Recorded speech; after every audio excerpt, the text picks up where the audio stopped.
Good morning, world. So, today I want to talk about the symbiotic relationship between the individual and the group. Um, it's been about a week since I've done a video. I'm trying to stick with a week-long format at worst, where if I don't have a video out every day, I'm putting out one a week, and I'm trying to spread the data out.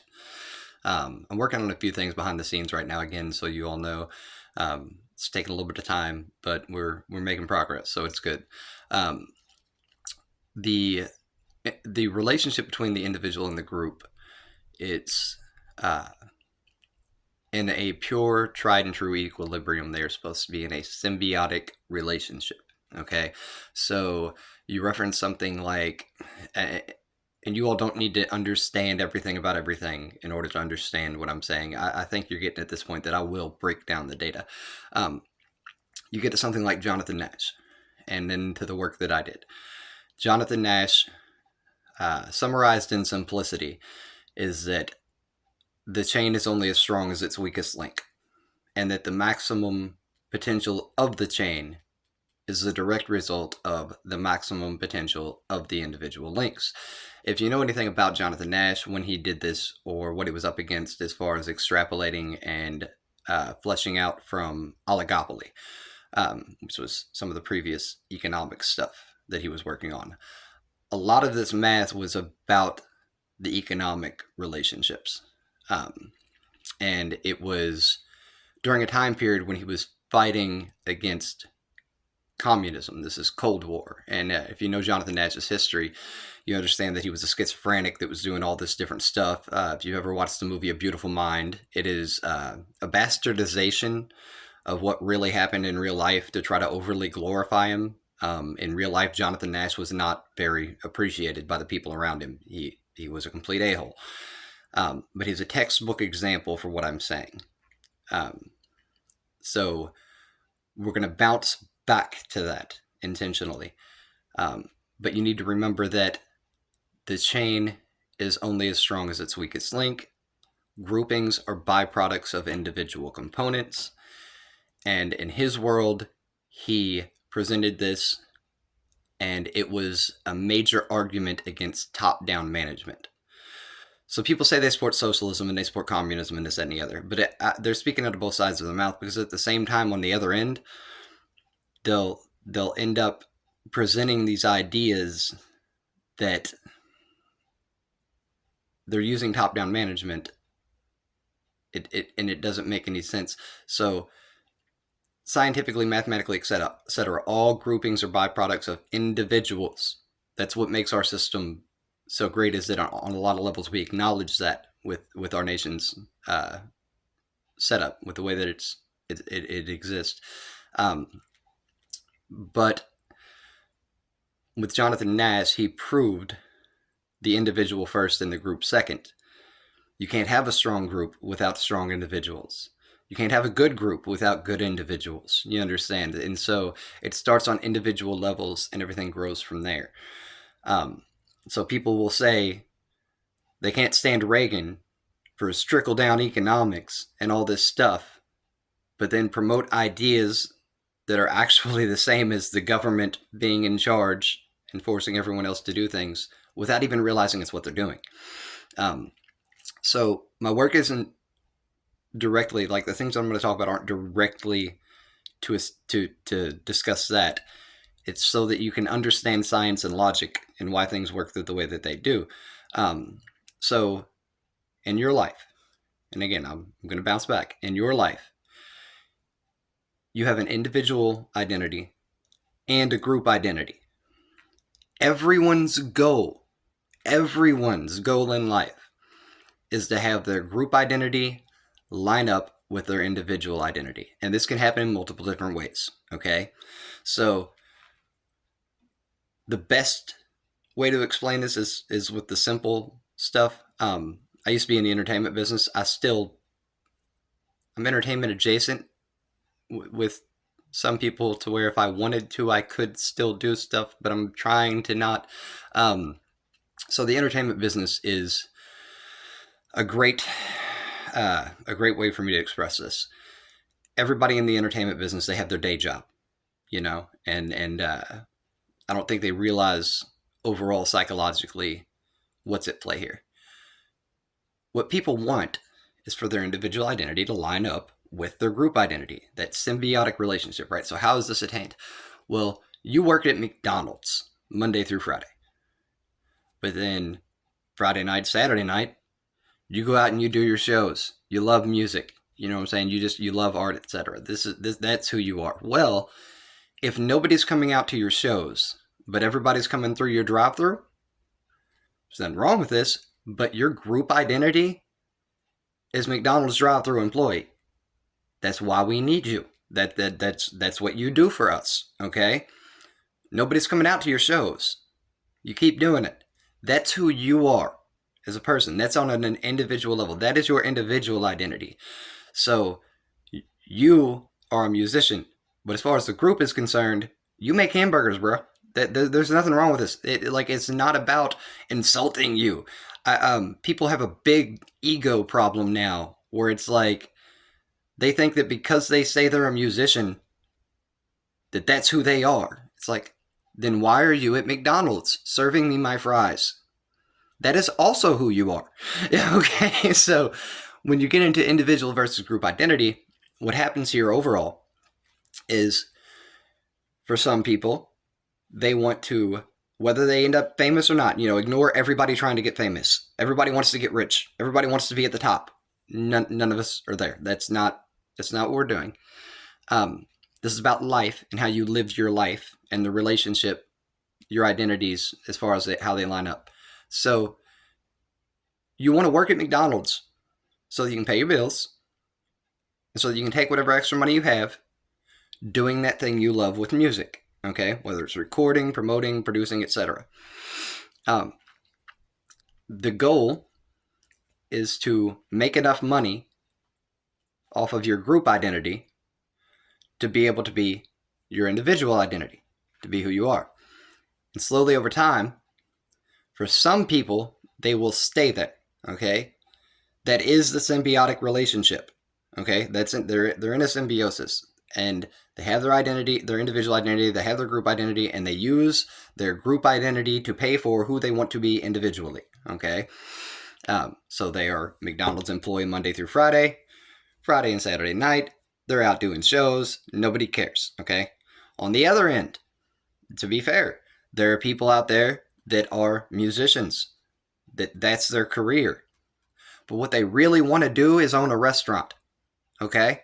So as far as they're concerned, on the other end, they're going to take the money that they make from the music, from the stuff that they're doing, to open up their restaurant. Well, if everybody's coming out to your shows, but nobody's coming to eat your pizza, okay, your group identity is musician.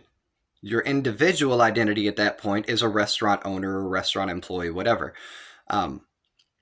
Where one is paying for the other. They're in a symbiotic relationship, okay? Then there's the hybrid or the fusion option, okay? And this is where you can kind of see the meat here with fusion. The idea that you could, over time, like this is tried and true fusion, like 100, the genuine fusion, where you own a restaurant that you get to perform at, and people are coming to eat your pizza and watch you perform. That's what you would typically think of. That's the nature of the symbiotic relationship. That what ends up being the goal is, for a lot of people, it's not that fusion, okay? For a lot of people, it's not that third option where they own their restaurant and they're a musician. What they're trying to do is parlay their group identity into their individual identity until their individual identity also becomes their group identity. So they don't want to own a restaurant and be a musician. They wanted to either use the restaurant to become the musician and be only a musician, or they want to use the music to open up a restaurant to be only a restaurant owner. And you can apply this with boxers or anything else. Like, it doesn't matter what the profession is. But the idea here is that they are in a symbiotic relationship. One has to fuel the other, etc. And so for most people, that relationship, that individual and group identity, it's not it's not to be at McDonald's forever and do shows on the weekend forever. It's not to do shows all week and to run a restaurant on the weekend. And it's not so that they can run a restaurant while also singing songs on stage, okay? Most people are trying to use one to get to the other until they are both the same thing, okay?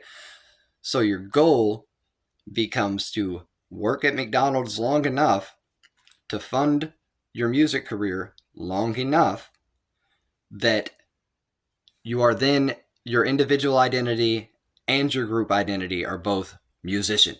That's what you want. Or restaurant owner. That's what you want. You want to be able to do what you love and to have people love you for it. Okay, that is the goal. That's the individual and the group identity. When you get into Jonathon Nash, this stuff is applied. It's how science and everything works. The natural relationship, the symbiotic relationship, the equilibrium that is there between the individual and the group. What Jonathon Nash did was great.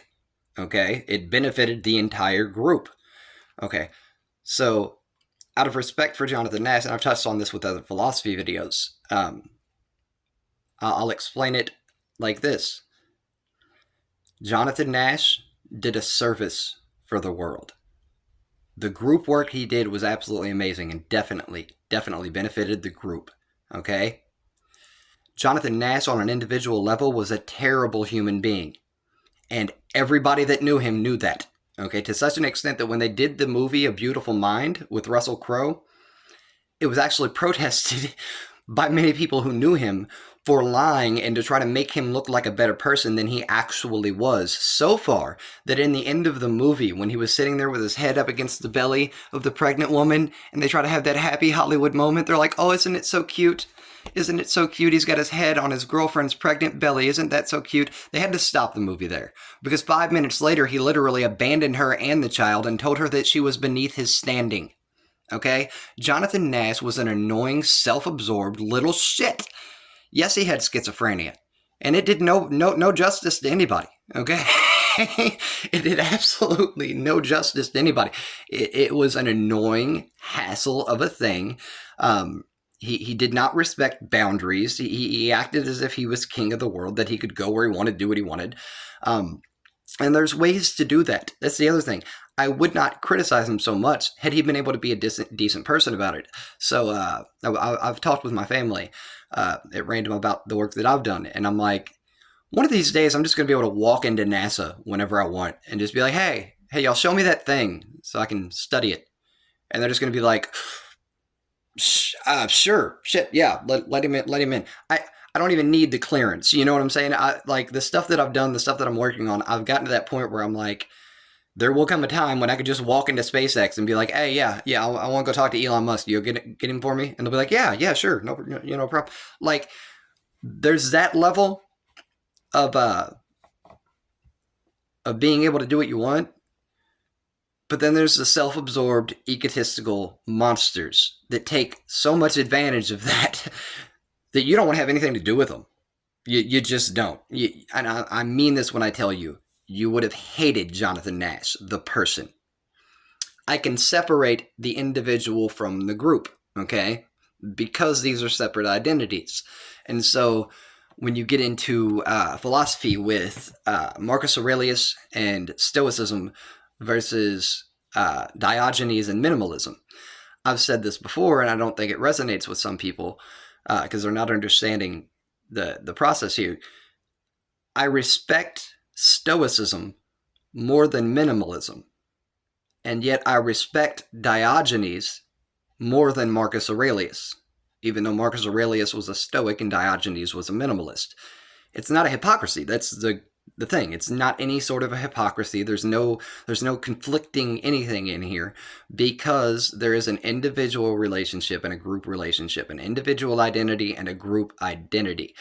And so when you get into who you are as a person and where you want to be, acknowledging that will actually help you go a long way. Okay? You have to acknowledge the fact so that when you're working at McDonald's and you're talking about your music career, and somebody comes through and they're like, boy, you are not a hip hop artist. You are flipping burgers. Be like, I mean, yeah, I flip burgers Monday through Friday. I am also a hip hop artist. You know what I'm saying? Like, just both these things are true. And you can remove the chip from your shoulder once you start accepting that the group does not have to care about you on an individual level. Okay? You have to care about you on an individual level. Your goal over time is for people to care about who you are on an individual level, because who you are on an individual level is also an asset to the group. Okay? So if you think you're an asset to the group because you sit around philosophizing all day, okay, and I use that word, I say it that way on purpose, but that's what you do all day, and everybody else is working the field, I hate to tell you this, they're probably not going to appreciate your philosophies, okay? And apparently your philosophies suck because they tell you that you can sit around bullshitting all day while they're out in the sun. Like, there's reasons for this. There's reasons to pay attention to all this stuff. And this brings me to the multi-field specialist, okay? And how I came to the conclusions that I did on this and have the verbiage that I do to explain it now. When you understand the individual and the group identity, when you look at something like a multi-field specialist, it's like I have to say this slow here in a second or it just doesn't resonate. You have field specialists. A field specialist is good in chemistry or biology or geometry, okay? They are a singular field specialist.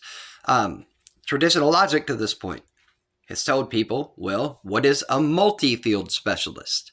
A multi-field specialist is somebody that has a degree in chemistry and a degree in geometry and a degree in biology. They're a multi-field specialist, right?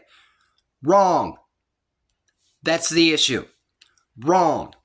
They are a field specialist in more than one field. Well, isn't that a multi-field specialist? No. No. A multi-field specialist does the compare and contrast work without any of the field biases. Okay? The problem here is somebody that you would consider a multi-field specialist by traditional logic, somebody who's a physicist, and so they got a degree in math, and they got a degree in chemistry, and they understand all these different things, okay? The problem is, when they look at chemistry, they will still only look at chemistry through a chemical lens. They'll only look at biology through a biological lens, so that even when there's things to compare and contrast, they can't even see them because there's a wall between the chemistry and the biology, okay? A genuine multi-field specialist could have no degrees. None. Doesn't mean they're not as smart as every other person that has the degrees. Their job is to do the field compare and contrast work without the field biases. Okay?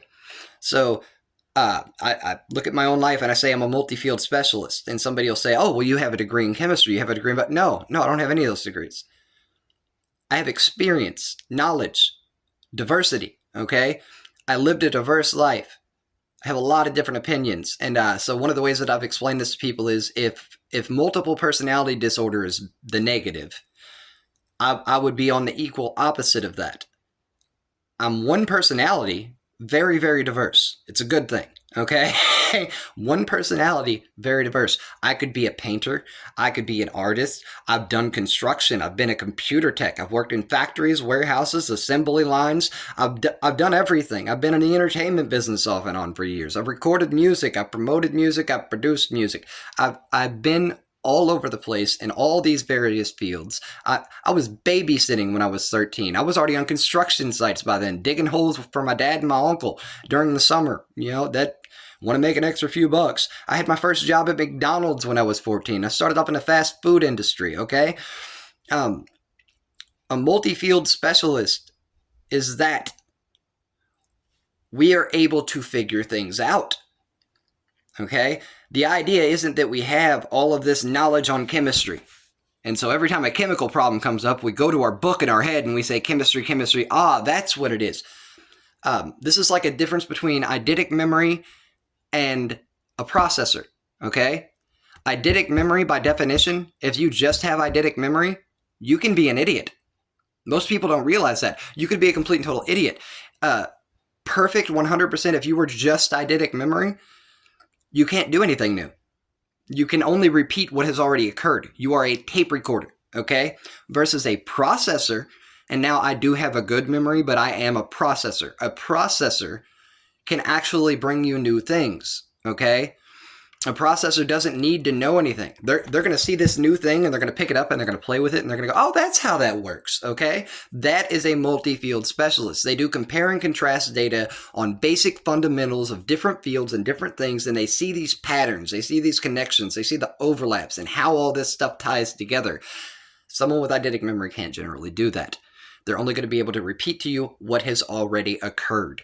And so when you start talking about the individual identity and the group identity, you're talking very much about things like a field specialist versus a multi-field specialist. But the issue therein is that what we have traditionally considered a multi-field specialist is not one. They are actually only a field specialist in more than one field, whereas a multi-field specialist is not a singular specialist in any field. I shouldn't be looking at the chemistry as chemistry. I shouldn't be looking at the biology as biology. It all needs to be viewed as things and stuff. No biases. That way, when there is bullshit afoot, I see it. I call it out.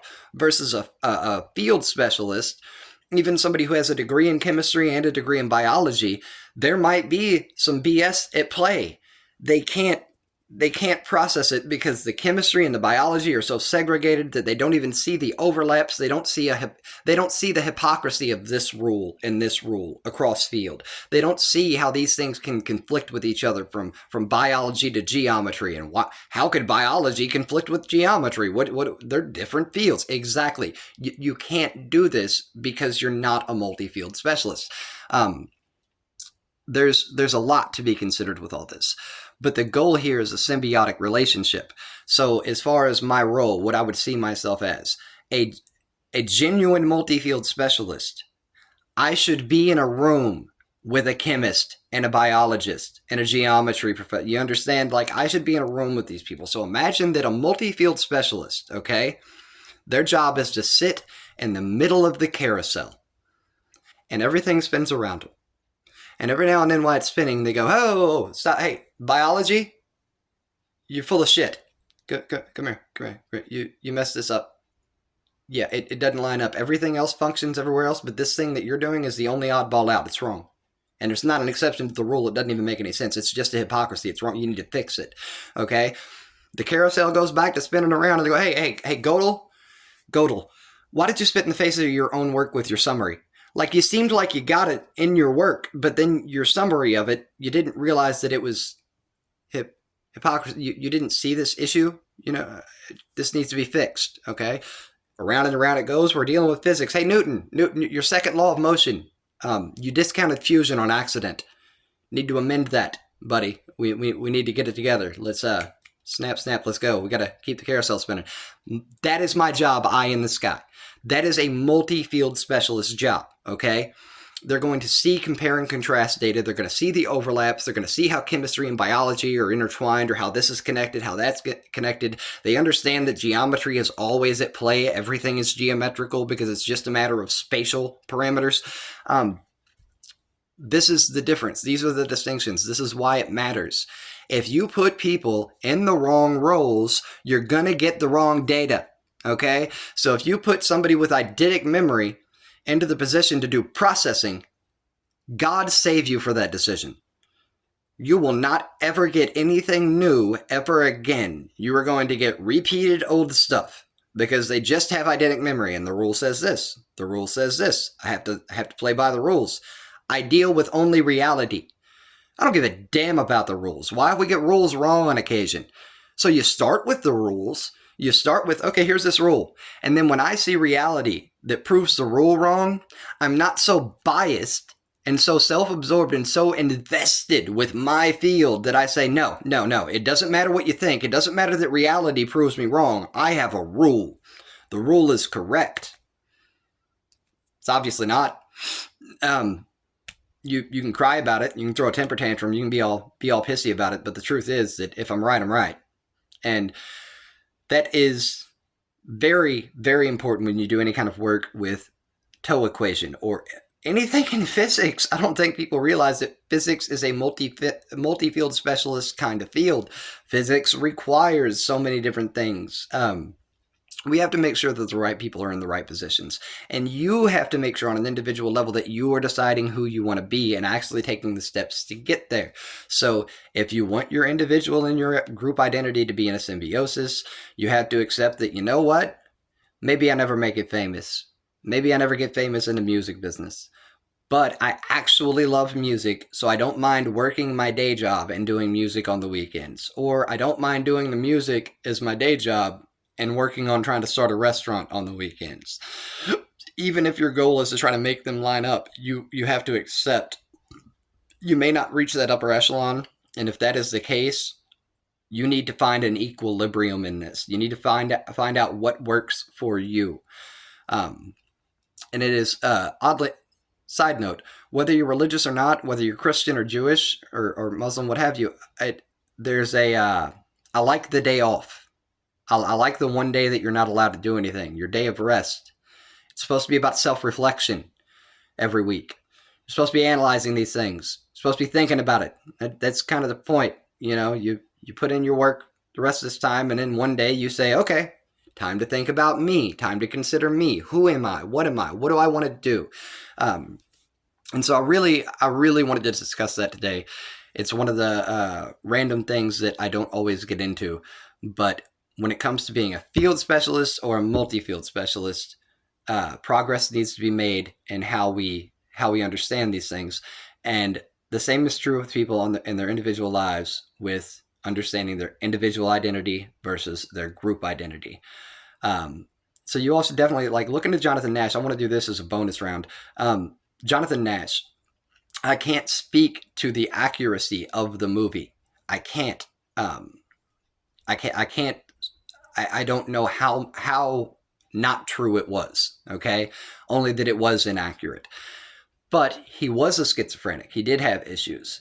And if those aberrations in the movie were actually what he was seeing in real life, and that was it, I found it very revealing. It said something about him. Jonathon Nash was doing equilibrium work. Okay? If you know anything about what I've been doing, it's about equal opposites and acknowledging fusion, acknowledging third options. Jonathon Nash was diving deep into equilibrium work and trying to understand this, since Nash's equilibrium. Okay? He has a whole thing. If I were going to analyze that, the psychology here, if I was going to analyze his schizophrenia, if those apparitions, if the things he was saying were in the movie were actually real in his real life, that could have been all BS, I don't know. But if that is the case, I noticed something.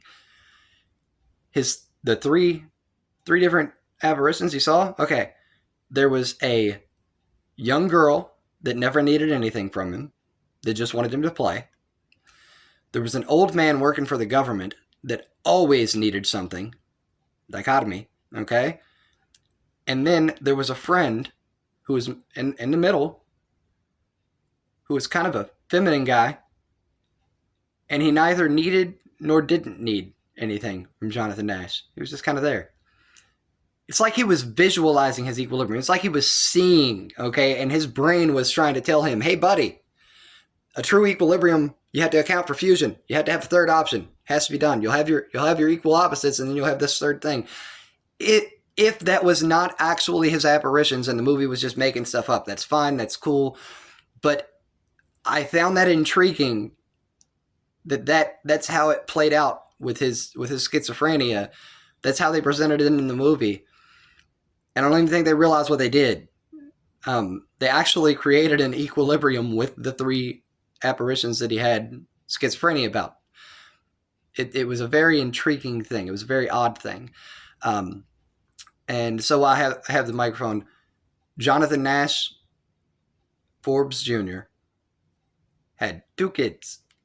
One of them is John Nash Jr., who is also, unfortunately, schizophrenic. But he had another kid before then. And I would appreciate it if you would go look up that kid and find out his name on your own, which is why I'm not going to say it. Because I believe that his first child and that woman deserve a lot more respect than what that movie ever paid them by lying to cover everything up. So anyway, I think I'm going to leave it there. But definitely, if you have time, study this video, consider what I'm saying, rethink your own wiring and how you deal with the world. It should help if you can acknowledge these things about identity, in psychology and how this stuff functions. It should very much help you in your day-to-day life and getting to where you want to be. And if it takes time, it takes time. There's nothing wrong with that. But you have to decide if your individual identity and your group identity are lining up. And if not, how do I fix that? What do I do about it? There's no balance. There's no equilibrium. How do I fix that? So study that, and if you get an opportunity, study my video on philosophy, stoicism versus minimalism, and it'll help you understand where all this has been going, and how it's all connected and related. But that's all I have for today. It's been about 30 minutes, and I am going to go eat breakfast. So take it easy.